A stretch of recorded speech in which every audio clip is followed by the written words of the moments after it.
Chào mừng quý vị khán giả đến với không gian ẩm thực nước sốt tại nhà, nơi chúng ta chế biến với những món ăn nhanh, gọn và tốt cho sức khỏe. Mình tên là Vũ Trường An. Ăn đố các bạn loại thực phẩm nào được lên men tự nhiên, mình có thể dùng liền trực tiếp được, hoặc là để đông đá ăn như kem, hoặc là sử dụng để đắp mặt nạ cũng rất là tốt. Các bạn có biết đó là loại thực phẩm nào không ạ? Nói tới đây thì chắc các bạn cũng đã biết rồi ha, đó là sữa chua. Rồi, và hôm nay An sẽ sử dụng thực phẩm sữa chua này để kết hợp và làm thành một món sốt mình sẽ sử dụng với lại các món ăn mặn.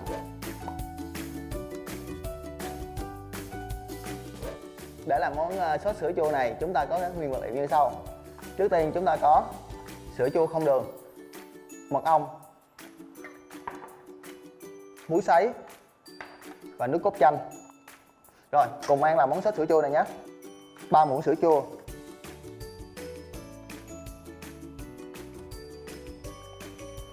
một xíu muối,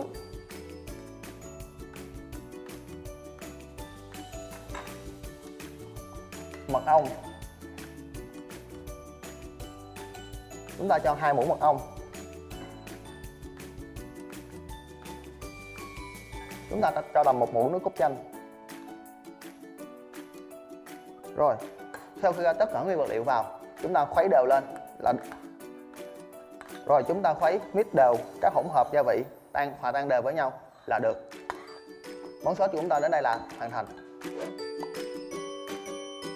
Với món sốt sữa chua này, mặc dù các bước chuẩn bị và các bước để làm hoàn thành món sốt sữa chua này rất là nhanh và rất là dễ. Tuy nhiên, với ứng dụng của nó thì chúng ta có thể sử dụng được rất là nhiều trong các món ăn, chẳng hạn như các món salad và những món ăn mặn khác nữa.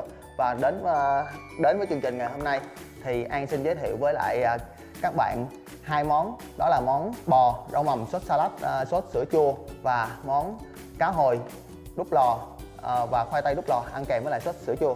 Với món sốt sữa chua này, chúng ta có thể bảo quản trong tủ mát từ 5 cho tới 7 ngày và chúng ta có thể làm một số lượng lớn hơn để chúng ta bảo quản và sử dụng dần.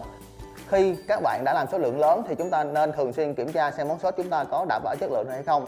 Khi mà chúng ta thấy món sốt chúng ta có mùi chua, lên bọt và màu ngã sẫm thì chúng ta nên kiểm tra lại, và lúc đó nước sốt của chúng ta đã bị hư và không còn sử dụng được nữa. Nào, và bây giờ các bạn cùng An đi đến một ngôi chợ truyền thống, đó là chợ Bà Chiểu, để mình cùng mua nguyên vật liệu và làm cho 2 món ăn này nhé. Cùng An.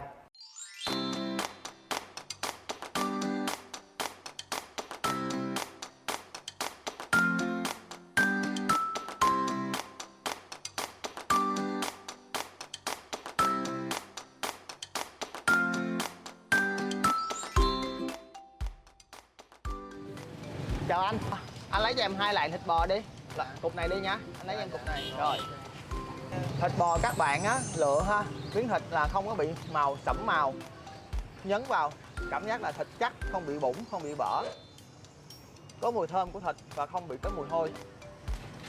Thịt bò các bạn nên lựa loại thịt mà có vừa thịt và vân mỡ thì nó sẽ ngon và nó sẽ mềm hơn rất là nhiều. Rồi, em gửi tiền, em cảm ơn ạ. Cô ơi, cô lấy giùm con một bó salad nhúng, một hộp cải mầm, 2 củ hành tây với là 1 củ cà rốt giúp con ạ. Chị ơi, cho em mua cá hồi với ạ. Cá hồi thì chúng ta nên mua loại có màu đỏ cam, không bị bở, không bị nhũng, thịt vẫn còn săn chắc. Dạ chị ơi, tính tiền em miếng này với ạ. Rồi, bây giờ khách mời của An cũng đã tới rồi. Mọi người cùng theo chân An về nhà và mình cùng nấu 2 món ăn hôm nay nhé. Em chào anh. Chào em. Đây là người bạn hôm nay đến nấu ăn với An ngày hôm nay. Xin chào mọi người, mình là Thu Hiếu. Hôm nay mình sẽ là người cùng với anh An thực hành món ăn ngày hôm nay. Ở đây em thấy có cá hồi nè, với lại thịt bò nè. 2 cái thực phẩm này là 2 cái mà món yêu thích của em luôn á. Thì không biết, em tò mò không biết hôm nay anh sẽ làm món gì ạ? Hôm nay á, anh sẽ giới thiệu với em là 2 món. Món thứ nhất đó là món salad cải mầm với bò. Món thứ hai đó là món là cá hồi với lại khoai tây áp chảo đút lò. Đối với 2 món này, anh có dành cho em một loại sốt rất là đặc biệt. Wow. Để nhé. Em nhìn anh có biết là sốt gì không? Dạ không. Cái sốt này á của anh được gọi là sốt sữa chua. Lần đầu tiên em biết tới loại nước sốt này luôn á. Tại vì bình thường thì em cũng hay sử dụng sữa chua nhưng mà là để ăn sống thôi chứ không có chế biến nó thành món ăn. Ok. Em cảm thấy rất là hấp dẫn rồi đó. Rồi, ok. Thì bây giờ thì anh sẽ cùng Hiếu chế biến hai món ăn của ngày hôm nay ha.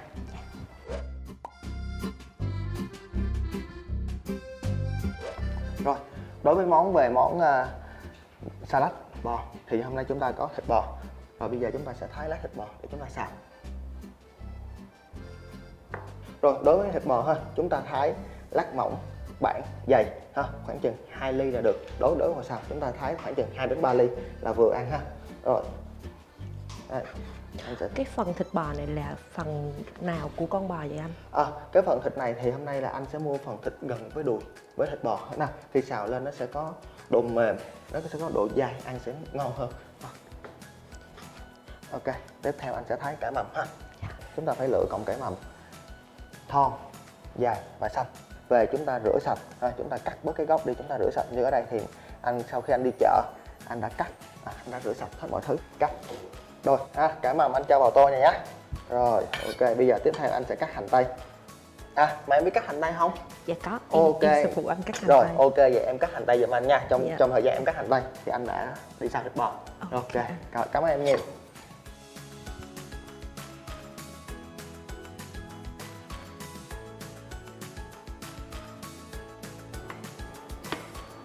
Rồi, để xào thịt bò thì chúng ta cần phải cho chảo thiệt nóng, chúng ta mới cho thịt bò vào xào nhé. Wow, thái hành tây cũng giỏi quá ta. Ok, sau khi thái hành tây đó, em sẽ cho vào cái chén nước đá anh chuẩn bị sẵn này nha. Em có biết mục đích mà cho hành tây vào chén nước đá để làm gì không? Để cho em bớt xúc động hơn. Tại vì mỗi lần cắt hành tây là em sẽ khóc, sẽ rưng khóc. Ok em, thì thật ra thì khi chúng ta thái hành tây á thì chúng ta nên cho vào nước đá, thì tự vì nước đá sẽ tẩy được cái độ hăng của hành tây đi và sẽ làm cho hành tây chúng ta giòn hơn nữa, món ăn của ta sẽ ngon hơn nữa. Ok. Rồi, trong lúc này thì chảo cũng đã nóng ha. Anh sẽ xào thịt bò nhé các bạn.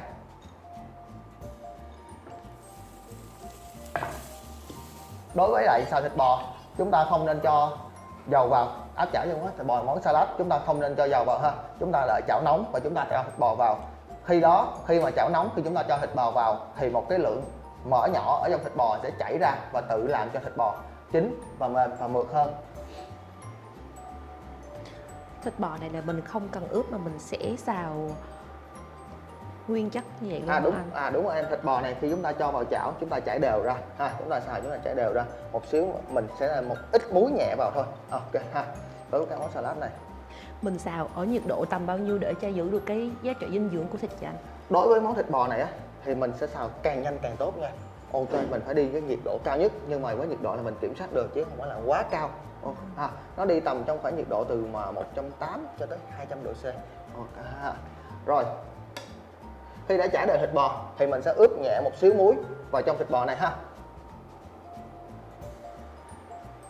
Rồi, đó, như các bạn đã thấy ha, thịt bò nó đã chảy lớp mỡ ra. Như Hiếu thấy không? Thịt bò tự chảy lớp mỡ ra, chúng ta không cần phải cho dầu mỡ. Nếu mà chúng ta cho dầu mỡ vô thì chúng ta đã không còn gọi là healthy nữa. Em cảm thấy là cái mùi nó rất là thơm rồi đó. Đó, chúng ta cứ lật mặt đều. Ok ha. Rồi, sau khi lật mặt đều rồi, thịt bò chúng ta cảm thấy rồi nó hơi tái rồi, chúng ta sẽ tắt bếp và để đó và chúng ta sẽ ra món.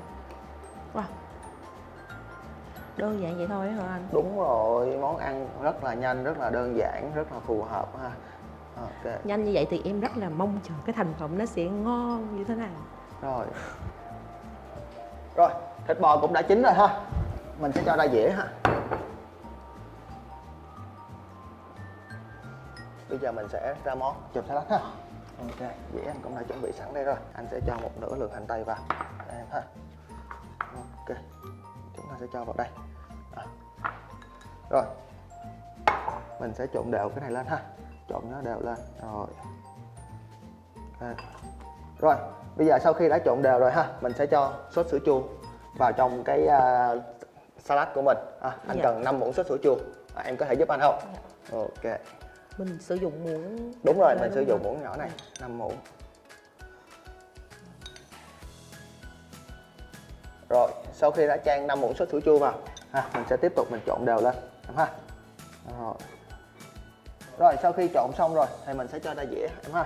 Ủa còn bò thì sao anh? Khi thịt bò mà mình vừa mới làm xong mà nó nóng thì mình cho vào cải mầm á. Cải mầm là một thực phẩm rất là dễ nhanh chín và nhanh xèo xuống, nên chúng ta sẽ để nó nguội một xíu và rải nó lên trên mặt hoặc xếp xung quanh, nó sẽ nhìn cái thành phẩm của mình nhìn sẽ rất là đẹp ha. Ok ha. Rồi, sau khi đã trộn đều anh sẽ cho salad ra dĩa. Ủa anh, cái khuôn này là mình để làm gì anh? Cái khuôn này nó rất là nhiều công dụng. Thứ nhất là dùng để đề con. Thứ hai có thể dùng là cắt bánh, cắt bột, mình tạo hình, tạo khuôn. Nhưng mà hôm nay là anh sẽ sử dụng cái khuôn này để ra món. Anh sẽ ra món để đề con và trang trí. Ok. Rồi đó, mình xếp gọn trong khuôn ha. Rồi mình lấy khuôn ra. Như nãy em hỏi thịt bò mình bỏ lúc nào? Bây giờ là lúc mình bỏ thịt bò. Đây, thịt bò mình xếp vòng quanh ha. Ok, món này gần như đã đinh rồi, nhưng mà còn thiếu một công đoạn nữa. Em giúp anh được không? Anh múc giùm anh 3 muỗng sốt chan đều lên. Mình sẽ chan lên trên chan đều lên trên thịt luôn, chan đều lên trên thịt giúp anh luôn nha. Ok, đúng rồi. Thì nếu mà như là em muốn ăn có vị cay hơn thì mình có thể cắt ớt sừng sợi mình bỏ lên trên cho có một màu đỏ. Còn nếu mà em muốn đẹp hơn, hoa mỹ hơn, màu hơn thì mình có thể mua hoa. Trên thị trường bây giờ hiện tại có một số dòng hoa như viola, hoa pansy hoặc một số dòng lá thì vẫn để lên được, vẫn trang trí được và vẫn ăn kèm được. Rồi, bây giờ chúng ta sẽ tiếp tục món thứ hai ha. Món thứ hai chúng ta có món là cá hồi với lại khoai tây đút lò.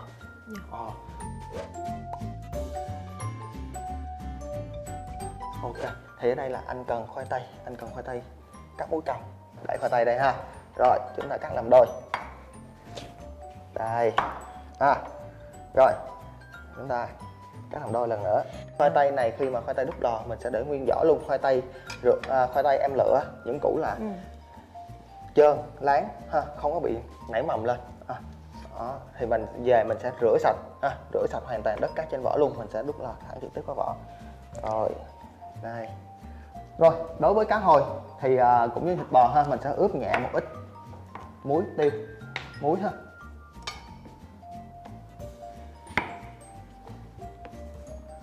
Rồi, ok. Khoai tây cũng vậy ha, khoai tây mình cũng sẽ xếp lên thớt. Đối với khoai tây này anh cũng sẽ ướp muối ha. Nhưng mà cá hồi á, em thấy bình thường người ta sẽ ăn sống hoặc là sẽ áp chảo anh.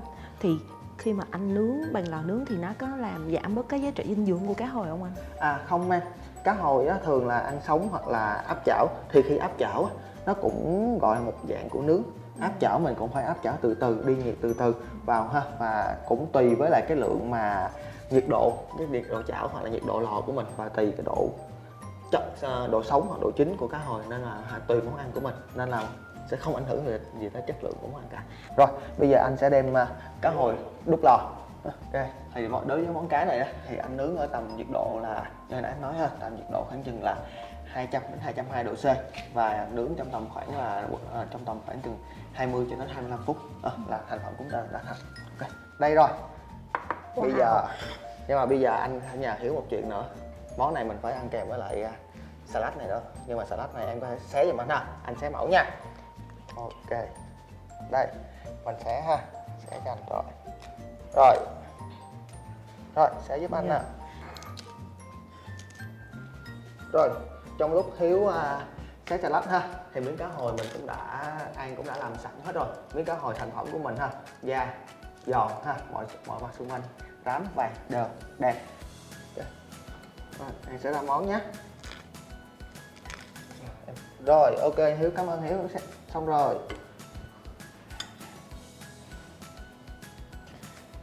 Rồi, bây giờ em cho anh khoảng chừng 3 muỗng sốt vào trong cái salad này giúp anh. Rồi. Rồi, cảm ơn em nhiều. Rồi, anh sẽ trộn đều lại giúp em nha. Rồi, anh sẽ xếp ra dĩa ha. Rồi, ok. Rồi, bây giờ anh nhà em công đoạn cuối cùng, em có thể rưới sốt một cốc cá này cho anh. Rồi. Cái lượng sốt mà rưới lên cá thì mình dùng bao nhiêu muỗng là em vừa đủ anh? cho anh 2 muỗng. Rồi, một cốc đây thôi. em chấm vào góc, đúng rồi. Rồi bây giờ anh sẽ lên món này luôn. Ok luôn ha. Anh lên công đoạn cuối nha. Rồi, hồi nãy em chan mấy muỗng nào? 2 muỗng đúng không? Giờ anh chan muỗng nữa nha. Ok em. Nhưng mà anh không có chan lên cá. À. Ồ. Rồi. Ok. Với món này cũng vậy. Em muốn trang trí, em muốn như em thích hoa lá thì em cứ việc trang trí, bỏ hoa lá lên thì cái dĩa mình sẽ, thành phẩm của mình sẽ rất là đẹp. Ok. Đây, thành phẩm của mình hôm nay đã hoàn thành món cá và khoai tây đút lò. Em Wow. lại sốt sữa chua. Hấp dẫn quá đi.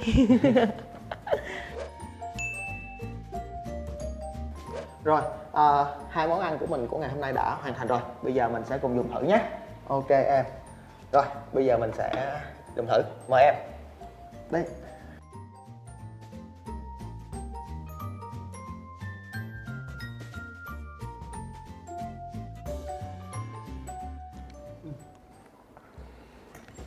Em ăn thử món salad rồi em cảm thấy nó như thế nào?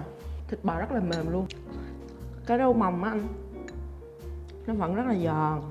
Khi mà kết hợp với cái nước sốt sữa chua này, nó chua chua ngọt ngọt nhẹ, cảm giác nó không có bị ngán và nó làm điều lại cái vị, và nó làm cho kích thích mình ăn ngon miệng hơn. Em thấy món này 10 điểm. Thật ra trong thịt cá hồi nó có rất là nhiều mỡ xen lẫn trong thịt cá hồi, đặc biệt nhất là với cái lớp da của cá hồi. Nó có rất là mỡ và cái mỡ nó cũng rất là tốt. Nhưng mà khi mà mình ăn mỡ như vậy thì nó sẽ tạo cho mình cái độ ngấy, độ ngán. Và khi mình kết hợp với lại cái sốt sữa chua này, nó vừa chua chua, nó vừa ngọt ngọt thì nó sẽ hòa quyện hơn, nó sẽ tạo một cái sự kết hợp hoàn hảo hơn cho cái món ăn của mình. Dạ rồi, cảm ơn quý khán giả đã đón xem chương trình. An hẹn gặp lại quý khán giả trong những số sau và An sẽ chia sẻ những loại nước sốt và những món ăn ngon khác nhau nữa. Cảm ơn và chào tạm biệt. Bye bye.